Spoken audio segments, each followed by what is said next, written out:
We have another smaller batch of fresh wowhead datamines released over the weekend pertinent to Warlocks that we need to go over since we put out our last video. So let's hop to it.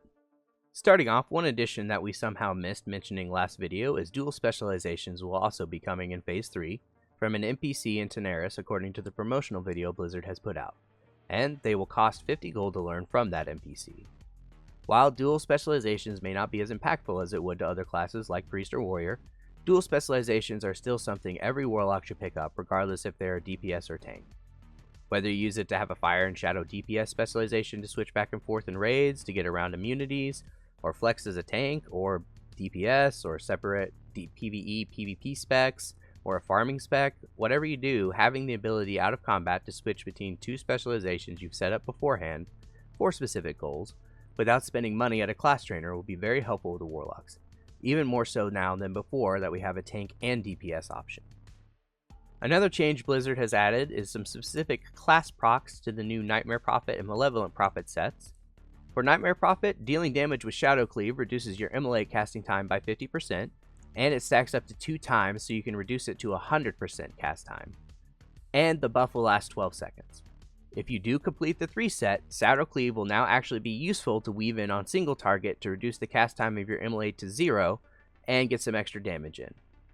Meanwhile, Malevolent Prophet now also causes your damaging spells to cause your target to take up to 50 increased damage from other spells you cast for a short time.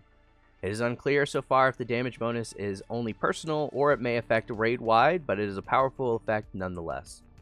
The other change they have confirmed are the Emerald Nightmare buffs from the new epic shoulders you can make from various class professions.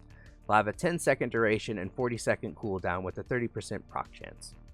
The biggest datamines released over the weekend were the separate updated dungeon items for Zul'Farrak, Uldaman, Maraudon, Blackrock Depths, and some other items from Sunken Temple we may have already gone over last video.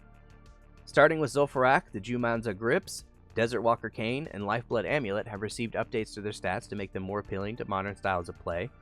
But out of these 3, only Lifeblood Amulet really stands out as something that you should really target farm. But if you're leveling and on the way, pick up Desert Walker Cane. It is a small upgrade over the Orb of Noharahil and Necronomicon, but a little worse than the Greater Firestone in terms of raw DPS, and we'll be unlocking the Greater Firestone a little later in this phase. Uldaman is the biggest loser of this item update, with Flameseer Mantle, Grimlock's Tribal Vestments, and the hopelessly RNG Archidaic Stone being the only items being worth mentioning, and all of them worse than things available through Nomer or other gear avenues if you have been playing regularly since Phase 1. Maraudon is probably the biggest winner though with these updates, having the most updated items even if most of them also aren't really worth it. The Charstone Dirk is a small upgrade over the Hypnotic Blade from Scarlet Monastery, but the Inventor's Focal Sword is a pretty big upgrade with the new updated stats over the Hypnotic Blade. While Vine Rot Sandals will be a good item to hold onto for AQ40 and Nax for the nature resistant spell damage. Rock Grip Mantle and Eye of Therados are again worse than items you may already have, but are good catch-up options for those coming back this phase that didn't raid. Blackrock Depths Datamines have so far only produced 2 items, an offhand called Enthralled Sphere that gives 1% spell hit, 8 spell damage, and intellect, while also the Kindling Staff gives a nice mix of stamina, intellect, 1% crit, and 15 spell damage. Lastly, Sunken Temple has updated Gem Burst Circlet, Hikari Shroud, and Chained Essence of Aranicus, all of which aren't bad, but if you raided Nomer and are a tailor with the Epic Crafted Headpiece, the Epic Crafted Headpiece is still better.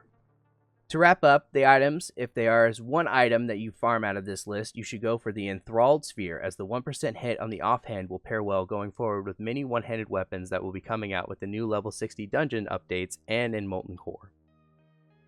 The last bit of Datamine news to cover is Blizzard has decided to buff Shadowflame. Not really much to talk about, they are just straight buffing the damage. But honestly, even with this increased damage, I'm not sure if it'll ever see use over Demonic Knowledge, except for some niche situations like in PvP. But with that, we've covered the new datamines released over the weekend. We've had some surprising changes for sure, but generally welcome ones besides the rumored Lake of Fire and Soul Link nerfs we mentioned in the previous video. Also, while my gear situation is a place that only 2 of these items that would drop from dungeons would even be considered small upgrades, I'm glad they have changed them for people returning, because it's good for others to catch up with gear that's not only completely worthless, but is not as good as the items that we may have that have been playing for a long time. If you have enjoyed our content, why not hit that like and sub button, and otherwise, have a good night.